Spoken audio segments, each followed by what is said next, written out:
ഭർത്താവിന്റെ മരണശേഷം സുധയും അവളുടെ മകൾ പ്രിയയും തന്റെ ഭർത്താവിന്റെ അനിയനും ഭാര്യയോടൊപ്പം എങ്ങനെയോ ജീവിച്ചു. സുധയുടെ അനിയൻ പീയൂഷ് നല്ലവനായിരുന്നു. എന്നാൽ അവന്റെ ഭാര്യ മോശപ്പെട്ടവളായിരുന്നു. അവൾ ദുഷിച്ച കണ്ണുകൊണ്ടേ നോക്കൂ. നീ എന്തിനാ രാവിലെ വൃത്തിയാക്കിക്കൊണ്ടിരിക്കുന്നത്? കഴിക്കാൻ നിന്റെ ചത്തുപോയ ഭർത്താവ് ഉണ്ടാക്കിത്തരുമോ? അനിയത്തി, ഞാനിപ്പോൾ ഭക്ഷണമെല്ലാം ഉണ്ടാക്കാം. മരിച്ചുപോയ ആളെ ഇങ്ങനെ കുറ്റം പറയരുത്. അനിയൻ ജോലിക്ക് പോകുന്നതിന് മുമ്പേ ഞാൻ ഭക്ഷണം റെഡിയാക്കാം. ഭക്ഷണമുണ്ടാക്കാമെന്ന് നീ ജോലി ചെയ്യുന്നതിൽ കള്ളത്തരം കാണിക്കുന്നുണ്ട്. ഇനി അങ്ങനെ ആകരുത്. വേഗം പോയി ഭക്ഷണമുണ്ടാക്കി വയ്ക്ക്. പാവം ചേട്ടത്തി ഭക്ഷണമുണ്ടാക്കാൻ വേണ്ടി പോയി. അവളുടെ അനിയത്തിയോ എന്നും ജോലി അവളെ കൊണ്ട് ചെയ്യിപ്പിക്കും. കാലങ്ങൾ കടന്നു. സുധയും എല്ലാ ജോലികളും ചെയ്ത് 8 വയസ്സുള്ള മകളെ കൊണ്ടും ചെയ്യിപ്പിച്ചു. ഒരിക്കൽ സുധ ഒരുപാട് ജോലി ചെയ്തതിൽ നല്ല ക്ഷീണിതയായിരുന്നു. അതുകൊണ്ട് അവളുടെ ആരോഗ്യനില മോശമായിരുന്നു. അവൾക്കെന്തോ അസുഖവും പിടിപെട്ടു. അന്നവൾ മുറിയിൽ നിന്നും പുറത്തിറങ്ങിയില്ല. ഇത് കണ്ട് അനിയത്തി ദേഷ്യത്തോടെ വന്നു. ഇതെന്താ ഈ കാണുന്നത്? സമയം 9 മണിയായി. ഇപ്പോഴും കിടന്നുറങ്ങുവാണോ? ഇന്നെന്താ ജോലിയൊന്നും ചെയ്യാൻ ഉദ്ദേശമില്ലേ? അങ്കിതേ, ഇന്നെനിക്കെന്തോ വയ്യാഴിക തോന്നുന്നു. തലയിൽ നല്ല വേദന. ഇന്നെനിക്ക് ജോലി ചെയ്യാനൊന്നും വയ്യ. ഇത് കേട്ട് അനിയത്തി ദേഷ്യത്തോടെ പറഞ്ഞു. അത് നല്ല കൂത്തായി. വെട്ടി വിഴുങ്ങാൻ നിനക്ക് ഒരു കുഴപ്പവുമില്ലല്ലോ. എന്നാൽ ജോലി ചെയ്യാൻ നിനക്കും അവൾക്കും നല്ല ബുദ്ധിമുട്ടുണ്ട്. എന്റെ വീട്ടിൽ നിന്നും ഒരു തരി റൊട്ടി പോലും കിട്ടില്ല കേട്ടോ. നിങ്ങളുടെ സാധനങ്ങളെല്ലാം എടുത്ത് അമ്മയും മോളും ഇറങ്ങിക്കോ. അങ്കിത അവരുടെ സാധനമെല്ലാം എടുത്ത് വെളിയിലേക്കെറിഞ്ഞു. അവരെ വീട്ടിൽ നിന്ന് പുറത്താക്കുകയും ചെയ്തു. ഇങ്ങനെയൊന്നും ചെയ്യല്ലേ അനിയത്തി. എന്റെ മോളെക്കുറിച്ചൊന്ന് ചിന്തിക്ക്. ഇവളെയും കൊണ്ട് ഞാൻ എവിടേക്ക് പോകും? എനിക്ക് ഇതുവരെ എന്ത് ജോലി തന്നോ അതിനേക്കാൾ കൂടുതൽ തരൂ. 2 നേരത്തെ റൊട്ടിയും തന്നാൽ മതി. അതെയോ? അങ്ങനെയൊക്കെ നിങ്ങൾക്ക് ചെയ്യാൻ പറ്റുമോ? വേണ്ടാന്ന് പറഞ്ഞില്ലേ? എന്ത് ചെയ്യുവാ ഇവിടെ? പൊയ്ക്കോ, പോയി ഭിക്ഷയെടുത്ത് തിന്നെ. സുധ മകളോടൊപ്പം വീട് വിട്ട് പുറത്തേക്കിറങ്ങി. അസുഖം കൊണ്ട് വയ്യാതിരുന്നിട്ടും അവൾ തന്റെ മകളോടൊപ്പം നടന്നു തന്നെ പോയി. എന്നാൽ കുറച്ചു ദൂരം നടന്നുപോയി അവളുടെ അസുഖം വീണ്ടും രൂക്ഷമായി. അവൾ അവിടെ മയങ്ങി വീഴുകയും ചെയ്തു. വെള്ളം, വെള്ളം. അമ്മേ, അമ്മ ഇവിടെ ഇരിക്കെ, ഞാൻ വെള്ളം കൊണ്ടുവരാം. പ്രിയ ഓടി അടുത്തുള്ള നദിയിലേക്ക് പോയി. അവൾ ഒരു പ്ലാസ്റ്റിക് ബോട്ടിലിൽ വെള്ളവും എടുത്തു. എന്നാൽ അവൾ തിരിച്ചു വന്നപ്പോൾ സുധ അവിടെ ഇല്ലായിരുന്നു. അമ്മേ, അമ്മ എവിടെയാ പോയത്? അമ്മേ, അമ്മയില്ലാതെ ഞാൻ എങ്ങനെ ജീവിക്കും? പ്രിയ ഉറക്കെ ഉറക്കെ കരഞ്ഞു. അവൾ അടുത്തുള്ള ആൾക്കാരോട് അമ്മയെക്കുറിച്ച് ചോദിച്ചു. സാർ എന്റെ അമ്മയെ കണ്ടിരുന്നോ? ഞാനെന്താ നിന്റെ അമ്മയെ ജോലിക്കെടുത്തോ നോക്കിക്കൊണ്ടിരിക്കാൻ? മനുഷ്യനെ ചൂടാക്കാതെ ഇവിടെ നിന്ന് പോ. പ്രിയ കരഞ്ഞുകൊണ്ട് തന്റെ കുഞ്ഞമ്മയുടെ വീട്ടിൽ പോയി എല്ലാ കാര്യങ്ങളും പറഞ്ഞു. എനിക്ക് തോന്നുന്നു അവൾ ആരുടെ കൂടെ ഓടിപ്പോയെന്നാ. എന്തിനാ ഇങ്ങനെ പറയുന്നത്? എന്തു പറ്റിയെന്ന് നമുക്കറിയില്ലല്ലോ. പ്രിയമോൾ ഇനി ഇവിടെ നിൽക്കട്ടെ എന്നേ. ഞാനവളെ കയറ്റില്ല. ഇവളുടെ അമ്മ ആരുടെ കൂടെ ഓടിപ്പോയതിന് ഞാൻ നോക്കണോ? ഇല്ല. എടീ, നിനക്ക് അറിയാൻ പാടില്ലാത്തതാണ്. ഇവിടെ നിൽക്കട്ടെ. 2 ഉണക്ക റൊട്ടി കൊടുത്തിട്ട് വീട്ടിലെ എല്ലാ ജോലിയും ചെയ്യിപ്പിച്ചുകൂടെ? ഇത് കേട്ടപ്പോൾ അവൾക്ക് സന്തോഷമായി. അവൾ പ്രിയയെക്കൊണ്ട് രാവും പകലും പണിയെടുപ്പിച്ചു. എന്നിട്ട് അവളുടെ മകൾ കഴിച്ചതിന്റെ ബാക്കിയും കൊടുത്തു. ഞാൻ ഈ എച്ചിൽ ഭക്ഷണം കഴിക്കില്ല. ഒരുപാട് കളിച്ചാൽ ഇതുപോലും കിട്ടില്ല കേട്ടല്ലോ. നിനക്കിവിടെ കഴിയണമെങ്കിൽ ഈ എച്ചിൽ ഭക്ഷണം കഴിച്ചേ പറ്റൂ. അവൾ ആ എച്ചിൽ ഭക്ഷണത്തിലേക്ക് നോക്കി. നല്ല വിശപ്പുള്ളതുകൊണ്ട് അവൾ ആ ഭക്ഷണവും കഴിച്ചു. ഒരിക്കൽ അവളുടെ മകൻ അൻകുഷ് അവളോട് സംസാരിച്ചു. അമ്മേ, എനിക്ക് മാക്രോണി വേണം. എന്റെ സ്കൂളിന്റെ കുറച്ചപ്പുറത്തായി ഒരു കടയുണ്ട്. അവിടുത്തെ മാക്രോണി കൊള്ളാമെന്ന് ഞാൻ കേട്ടിട്ടുണ്ട്. അച്ഛനോട് നമ്മളെ കൊണ്ടുപോകാൻ പറ. അവിടെ ഒരുപാട് ആൾക്കാർ വരുന്നുണ്ടെന്നാ കേട്ടത് മാക്രോണി കഴിക്കാൻ. ആണോ? എന്നാൽ നിന്റെ അച്ഛനോട് ഞാൻ വിളിച്ചു പറയാം. അച്ഛൻ ജോലി കഴിഞ്ഞ് വേഗം വീട്ടിൽ വരും. നമുക്ക് ഒരുമിച്ച് പോകാം. അങ്കിത ഭർത്താവിനെ ഫോണിൽ വിളിച്ചു. മാക്രോണി എനിക്കും ഒരുപാട് ഇഷ്ടമാണ്. ശരി, ഞാൻ വൈകുന്നേരം വേഗം വീട്ടിൽ വരാം. എന്നിട്ട് നമുക്ക് കടയിൽ പോകാം. വൈകുന്നേരം എല്ലാവരും ആ കടയിലേക്ക് പോകാൻ തയ്യാറാവുകയായിരുന്നു. അപ്പോൾ പ്രിയ പറഞ്ഞു. കൊച്ചിച്ച, എനിക്കും മാക്രോണി കഴിക്കണമെന്നുണ്ട്. എനിക്കും വാങ്ങിത്തരുമോ? പിന്നെ നിനക്കിപ്പോൾ മാക്രോണി തിന്നില്ലെങ്കിൽ പറ്റില്ലല്ലോ. എന്തിനാ അങ്കിത ദേഷ്യപ്പെടുന്നത്? കൊണ്ടുപോകാം. അവളും കുട്ടിയല്ലേ, അവൾക്കും കൊതി കാണും. അവരെല്ലാവരും മാക്രോണി കഴിക്കാനായി ആ കടയിലേക്ക് പോയി. അവിടെ നല്ല തിരക്കുമുണ്ട്. എന്റെ ദൈവമേ, ഇത്രയും വലിയ ലൈനോ? നമുക്ക് രാത്രിയെ നമ്പർ കിട്ടുള്ളൂ. ഒരു കാര്യം ചെയ്യാം, ഇന്ന് വേറെ എന്തെങ്കിലും കഴിക്കാം. നമുക്കിവിടെ വേറൊരു ദിവസം വരാം. അവർ തിരിച്ചു പോകാൻ ഒരുങ്ങി. അപ്പോൾ കുറച്ചുപേർ അവിടെ സംസാരിക്കുന്നുണ്ടായിരുന്നു. എന്ത് രുചിയായി ഈ മാക്രോണിക്ക്! ഇത്രയും നല്ല മാക്രോണി ഞാൻ ഇതുവരെ കഴിച്ചിട്ടില്ല. ഇത് അവളുടെ ചെവിയിലും വീണു. സത്യത്തിൽ ഇവിടത്തെ മാക്രോണി നല്ലതാണോ? നമുക്കെന്നാൽ കഴിച്ചിട്ട് പോയാൽ മതി. കുറച്ചുനേരം കാത്തിരുന്നാൽ എന്താ? കുഴപ്പമൊന്നുമില്ല. അവരും കടയുടെ മുൻപിൽ നമ്പർ കിട്ടാനായി കാത്തുനിന്നു. എപ്പോൾ അവരുടെ നമ്പർ വന്നോ, കടയിൽ നിൽക്കുന്ന സ്ത്രീയെ കണ്ടവർ ഞെട്ടിത്തെറിച്ചുപോയി. അത് വേറെ ആരുമില്ല, സുധയായിരുന്നു. സുധയെ കണ്ട് പ്രിയ ഓടിപ്പോയി അമ്മയുടെ അടുത്തേക്ക് പോയി. അവളെ കെട്ടിപ്പിടിച്ചു.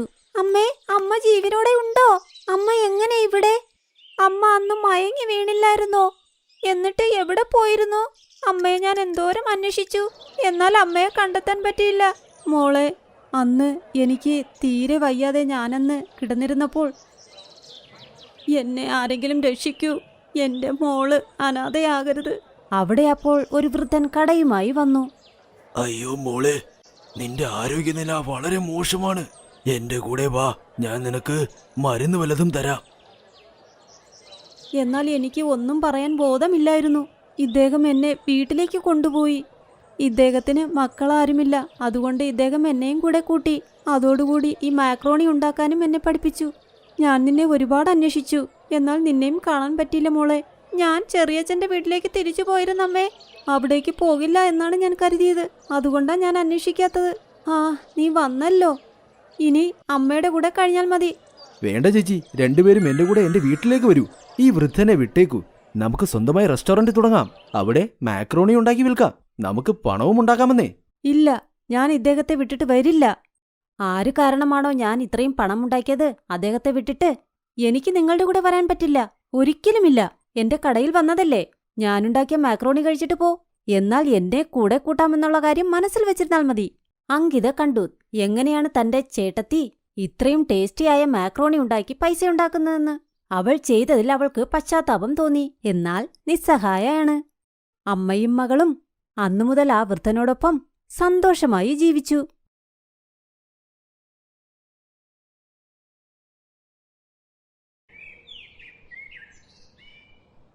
സിംഗർ കുടുംബത്തിലെ എല്ലാവരും ഡൈനിങ് ടേബിളിൽ ഇരിക്കുകയായിരുന്നു കാലത്തെ ഭക്ഷണം കഴിക്കാനായിട്ട്. അപ്പോഴേക്കും വേലക്കാരി രമ അവർക്ക് ആഹാരം വിളമ്പിക്കൊടുക്കും. ഇന്നാ ജിയ മോളെ, ഇന്ന് രാവിലെ ഭക്ഷണത്തിന് നിനക്ക് ഇഷ്ടമുള്ള മേക്കറോണി ഉണ്ടാക്കിയിട്ടുണ്ട്. ചീസും ക്രീമും ഒക്കെ ഇട്ടതാണ്. പിന്നെ ഫ്രഷ് ഓറഞ്ച് ജ്യൂസും കുടിക്കണേ. ഓ, താങ്ക് യു സോ മച്ച് അമ്മ. അമ്മ ബെസ്റ്റ് അമ്മയാണ്. ജോലിക്കാരി ആന്റിയെ കൊണ്ട് എനിക്ക് ഇഷ്ടമുള്ള ആഹാരം ഉണ്ടാക്കിക്കും. അമ്മയ്ക്കറിയാമോ, സ്കൂളിൽ ചെന്ന് രാവിലെ ഞാൻ ഭക്ഷണത്തിന് എന്താ കഴിച്ചെന്ന് പറയുമ്പോ ഉണ്ടല്ലോ, അവർക്കെല്ലാവർക്കും കുശുമ്പാ. അവരുടെ വീട്ടിൽ ഇങ്ങനത്തെ ഭക്ഷണമൊന്നും കിട്ടില്ലല്ലോ. ഇപ്പുറത്ത് സിംഗർ കുടുംബം വില കൂടിയ ഭക്ഷണങ്ങളാണ് കഴിക്കുന്നത്. പക്ഷെ അപ്പുറത്തെ വീട്ടിൽ താമസിക്കുന്ന പാവപ്പെട്ട അനു ഉണക്ക റൊട്ടി ഉപ്പും കൂട്ടി കഴിക്കുന്നു. ജിയയുടെ വീട്ടിലെ വാതിൽ വഴി അനുവിന്റെ വീട്ടിലേക്ക് നോക്കുമ്പോ അനു അവിടെ ഉണക്ക റൊട്ടി ഉപ്പും കഴിക്കുന്നു. അത് കണ്ടവൾക്ക് ചിരി വരും. കാരണം പണക്കാരിയായതിന്റെ അഹങ്കാരം അവൾക്കുണ്ടായിരുന്നു. പാവപ്പെട്ടവരുടെ വീട് എപ്പോഴും ചെറുതാണ്. അടുക്കളയിൽ പാവപ്പെട്ട അമ്മ ആഹാരം ഉണ്ടാക്കുന്നു. അവളുടെ ഭർത്താവ് രമേശ് ജോലിക്കായി പുറത്തേക്ക് പോയിരുന്നു. അവളുടെ അമ്മ വയ്യാണ്ട് കിടക്കുകയായിരുന്നു. ഉണക്ക റൊട്ടി ഉപ്പും കണ്ടിട്ട് അനു പറയും, അമ്മ, എന്താ നമുക്കെന്ന് ഈ ഉണക്ക റൊട്ടി ഉപ്പും കഴിക്കേണ്ടി വരുന്നത്? അപ്പുറത്ത് ജിയയുടെ വീട്ടിൽ എന്ത് അടിപൊളി ആഹാരമാണ്. നമുക്കും അതുപോലത്തെ നല്ല ഭക്ഷണം കഴിക്കാൻ കിട്ടിയിരുന്നെങ്കിൽ. മോളെ, നമ്മുടെയിലുള്ളത് കൊണ്ട് നമ്മൾ സന്തോഷപ്പെടണം. ശരിയാണ്, ചിലപ്പോഴൊക്കെ നമുക്ക് നല്ല ആഹാരം കഴിക്കാൻ തോന്നും. അച്ഛന് നല്ല ജോലി കിട്ടട്ടെ, നല്ല ഭക്ഷണം ഞാൻ നിനക്ക് ഉണ്ടാക്കി തരാം മോളെ, കേട്ടോ? അമ്മ എപ്പോഴും ഇങ്ങനെ എന്നെ കള്ളം പറയുന്നേ. എനിക്ക് ഈ ഉണക്ക റൊട്ടി ഉപ്പൊന്നും ഇനി കഴിക്കണ്ട. ദേഷ്യം വന്നിട്ട് അനു ആഹാരം വിട്ടിട്ട് നേരെ സ്കൂളിലേക്ക് നടക്കും. അപ്പുറത്ത് ജിയയാണെങ്കിൽ ആഹാരം കഴിച്ച് അവളുടെ കാറിൽ സ്കൂളിലേക്ക് പോകും. രണ്ടുപേരും ഒരേ സ്കൂളിലാണ് പഠിക്കുന്നത്. സ്കൂളിലെ എല്ലാ പിള്ളേരും അങ്ങോട്ടും ഇങ്ങോട്ടും സംസാരിച്ചുകൊണ്ടിരിക്കുകയായിരുന്നു. ഒരു കുട്ടി അനുവിനോട്, അനു, ഞാൻ കേട്ടത് നിന്റെ വീട്ടിൽ ഇന്ന് രാവിലെ ഭക്ഷണത്തിന് ഉണക്കറൊട്ടി ഉപ്പുവാണെന്ന്. നിനക്ക് നല്ല ആഹാരം കിട്ടാൻ വഴിയില്ലല്ലേ? അനുവിനിത് കേട്ട് കരയാൻ വരും. ബാക്കി പിള്ളേരും ഇത് കേട്ട് ചിരിക്കും. ജിയയാണെങ്കിൽ അപ്പുറത്തിരുന്ന് അവളുടെ വീട്ടിലുണ്ടാക്കിയ സ്വാദിഷ്ടമായ ആഹാരത്തെക്കുറിച്ച് പറഞ്ഞുകൊണ്ടിരിക്കും. ഹോ, ഞാനിന്ന് കഴിച്ചത് രാവിലെ നല്ല ടേസ്റ്റി മാക്രോണിയാ. അതിന്റെ കൂട്ടത്തിൽ ഓറഞ്ച് ജ്യൂസും ഉണ്ടായിരുന്നു. നല്ല ടേസ്റ്റ് ആയിരുന്നു. എന്റെ വീട്ടിൽ എന്നും ഇതുപോലത്തെ നല്ല നല്ല ഭക്ഷണമാണ് ഉണ്ടാക്കുന്നത്. ആ, എന്റെ വീട്ടിലും നല്ല ടേസ്റ്റി ആയിട്ടുള്ള സാൻഡ്വിച്ച് ആയിരുന്നു ഉണ്ടാക്കിയിരുന്നത്. എനിക്ക് മനസ്സിലാവാത്തത് ഈ പാവപ്പെട്ടവരെങ്ങനെയാ ഉണക്കറൊട്ടി ഉപ്പും ഒക്കെ രാവിലെ കഴിക്കുന്നത്. ക്ലാസ്സിൽ ടീച്ചർ വന്നു കഴിയുമ്പോ എല്ലാരും മിണ്ടാതെ ആവും. അവളെ എല്ലാവരും കളിയാക്കുന്നത് കേട്ട് അനുവിന് വല്ലാണ്ടായി. അവക്ക് നല്ല വിഷമമായി. അനു വിഷമത്തോടെ തിരിച്ചു വീട്ടിലെത്തും. അവളുടെ വാടിയ മുഖം കണ്ടിട്ട് മമത അവളോട് ചോദിക്കും, എന്തു പറ്റി മോളെ? നല്ല വിഷമിച്ചിരിക്കുകയാണല്ലോ. ആരെങ്കിലും എന്തെങ്കിലും പറഞ്ഞോ? അമ്മ, ആ ജിയുണ്ടല്ലോ, സ്കൂളിലെ എല്ലാ പിള്ളേരുടെ കൂട്ടത്തിൽ കൂടി ഞാൻ ഉണക്കറൊട്ടി തിന്നണം കളിയാക്കി. അമ്മയ്ക്കറിയാലോ ജിയെ പണക്കാരിയാന്നുള്ള അഹങ്കാരം അവക്ക് നിന്നിട്ടുണ്ടെന്ന്. ഇപ്രാവശ്യം അവളുടെ വീട്ടിലുണ്ടാക്കിയ ആഹാരത്തെക്കുറിച്ച് പറഞ്ഞുകൊണ്ടിരുന്നു. ഇത് കേട്ട് മമതയ്ക്ക് നല്ല വിഷമമായി. പക്ഷെ എന്തു തന്നെ ചെയ്യാനാ? അവള് വീണ്ടും വീട്ടിലെ ജോലികൾ ചെയ്തുകൊണ്ടിരിക്കും. അങ്ങനെ ഇരുന്നിരുന്ന് രാത്രി സമയമായി. പാവപ്പെട്ട വീട്ടുകാര് രാത്രിയാവുമ്പോ വീണ്ടും ചിന്തയിലാവും. എന്റെ ഭഗവാനെ, എന്തെങ്കിലും ഞങ്ങക്ക് നല്ല ആഹാരം തായോ. എത്ര നാളെന്നും പറഞ്ഞാ ഈ ഉണക്കറൊട്ടി ഉപ്പും ഞങ്ങൾ തിന്നുന്നത്. അനുമോളെ കളിയാക്കുക സ്കൂളില്. സത്യം പറയാമ്മ, അനുവിനെക്കുറിച്ച് ഓർത്ത് വിഷമം എനിക്ക്. നമ്മളെ കൊണ്ട് അവക്ക് നല്ല ഭക്ഷണം പോലും കൊടുക്കാൻ പറ്റുന്നില്ല. നീ എന്നോണ്ട് വിഷമിക്കണ്ട. എല്ലാ പാവങ്ങൾക്കും ഒരു നല്ല സമയം വരും. അടുത്ത ദിവസം രാവിലെ മമത കട്ടൻ ചായയും ഉണക്കറൊട്ടിയും അനുവിന് കഴിക്കാൻ കൊടുക്കും. കട്ടൻ ചായ കണ്ടു കഴിയുമ്പോ അനുവിന് വീണ്ടും വിഷമമായി. കട്ടൻ ചായയുടെ കൂടെ ഉണക്കറൊട്ടി കഴിക്കണ കണ്ട് ജിയെ വീണ്ടും അവളെ കളിയാക്കും. ഓ, ഈ പാവപ്പെട്ടവരെങ്ങനെ ഭക്ഷണം കഴിക്കണേ? കട്ടൻ ചായയുടെ കൂടെ റൊട്ടി, ചിലപ്പോഴൊക്കെ ഉപ്പിന്റെ കൂടെ റൊട്ടി. എങ്ങനെ കഴിക്കുന്നു എന്തോ ഇങ്ങനെയൊക്കെ ഭക്ഷണം. നീ വിഷമിക്കണ്ട പൊന്നുമോളെ, നിനക്ക് ഇങ്ങനത്തെ ഒരു അവസ്ഥ വരത്തില്ല. കാരണം നമുക്ക് പൈസയുടെ ബുദ്ധിമുട്ടില്ല. ശരി മോളെ, തണുക്കുന്നതിന് മുമ്പ് പോയി പിസ തിന്ന്. അമ്മായിയമ്മയും മോളും പറഞ്ഞത് കേട്ട് അഞ്ജലി ആലോചിക്കും. ഷേ, ഇതെന്ത് ചിന്തയാണ്? പൈസ എല്ലാത്തിനും ഒരു വഴിയല്ലല്ലോ. ആർക്ക് എന്തു വേണേലും എപ്പോ വേണേലും സംഭവിക്കാമല്ലോ. അഞ്ജലി ചിന്തിച്ചത് ശരിയാണ്. കുറച്ചു ദിവസം കഴിയുമ്പോ അവരുടെ ബിസിനസ്സിൽ ഒരു തകർച്ച വരും. അങ്ങനെ അവർക്ക് പൈസയുടെ ബുദ്ധിമുട്ടും വരാൻ തുടങ്ങി. അവര് ജോലിക്കാരെയും പിരിച്ചുവിടും. എനിക്കൊന്നും മനസ്സിലാവുന്നില്ല. മേളീന്ന് അങ്ങ് താഴെ വീണ അവസ്ഥയാണല്ലോ. അമ്മ, ഉള്ളത് കൊണ്ട് സന്തോഷിക്കുക, അത്രേ ഉള്ളൂ. അധികം അഹങ്കരിക്കുന്നത് നല്ലതല്ലാന്ന് അന്നേ പറഞ്ഞതാ. അമ്മ, അനുവിന്റെ വീട്ടിലെ പോലെ ഇനി നമ്മളും ഉണക്കറൊട്ടി കഴിക്കേണ്ടി വരുമോ? അനുവിനെ കുറിച്ച് ആലോചിച്ച് സങ്കടം വരണു. ഇപ്പോഴാ എനിക്ക് മനസ്സിലായേ, ഒരു നാൾ നമുക്കും തിരിച്ചു കിട്ടുമല്ലേ. ഞാൻ അനുവിനെ കളിയാക്കിയില്ലായിരുന്നെങ്കിൽ ഒരു പക്ഷെ നമുക്ക് ഈ അവസ്ഥ വരില്ലായിരുന്നു. പണക്കാർക്കും പാവപ്പെട്ടവരെ പോലെ ജീവിക്കേണ്ട അവസ്ഥ വന്നു. ഒരു സമയത്ത് ആർഭാടമായ ആഹാരം കഴിച്ചുകൊണ്ടിരുന്നവർ ഇപ്പോതാ ഉണക്കറൊട്ടിയും കറിയും കഴിക്കേണ്ട അവസ്ഥ വന്നു. ഇപ്പൊ ജിയെ സ്കൂളിൽ വിഷമത്തിലിരിക്കും. ജിയയുടെ കൂട്ടുകാർക്ക് ഇവളെക്കുറിച്ച് ഈ കാര്യം മനസ്സിലായപ്പോ ജിയയുടെ കൂട്ട് എല്ലാരും വിടാൻ തുടങ്ങി. അങ്ങനെ ദിവസങ്ങൾ നീണ്ടുപോയി. ഒരു ദിവസം ബാങ്കുകാര് കടം വാങ്ങിച്ച പൈസ തിരിച്ചു കൊടുക്കാത്തോണ്ട് വീട്ടിലേക്ക് വരും.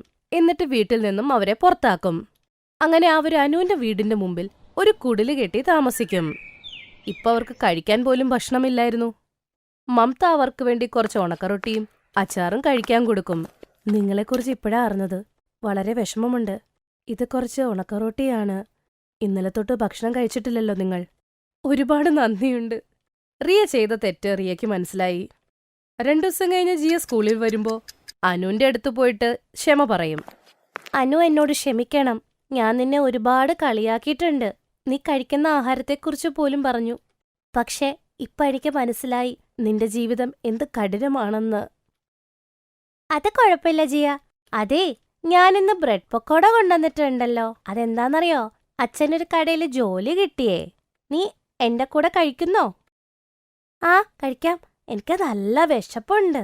കുറെ ദിവസത്തിന് ശേഷമാ ഞാൻ ബ്രെഡ് പക്കോട കഴിക്കുന്നേ. ആ, അമ്മ വാക്ക് തന്നിട്ടുണ്ടായിരുന്നു അച്ഛന് നല്ല ജോലി കിട്ടുമ്പോ നല്ല ആഹാരം തരാന്ന്. അപ്പുറത്ത് മമതയും അഞ്ജലിയുടെ വീട്ടുകാർക്ക് ബ്രെഡ് പക്കോട കൊണ്ടേ കൊടുക്കും. അങ്ങനെ 2 കുടുംബവും നല്ല രീതിയിൽ ഒരുമിച്ചാകും. 2 കുടുംബവും ദുഃഖം വന്നാലും സന്തോഷം വന്നാലും ഒരുമിച്ച് നിൽക്കും. ഈ പൈസയും പൈസയില്ലാത്ത അവസ്ഥ ഇപ്പോഴല്ലേ എനിക്ക് മനസ്സിലായത്. അതിനൊക്കെ മനസ്സാണ് വേണ്ടത്. ചേച്ചി പറഞ്ഞത് വളരെ ശരിയാ. Thanks for watching.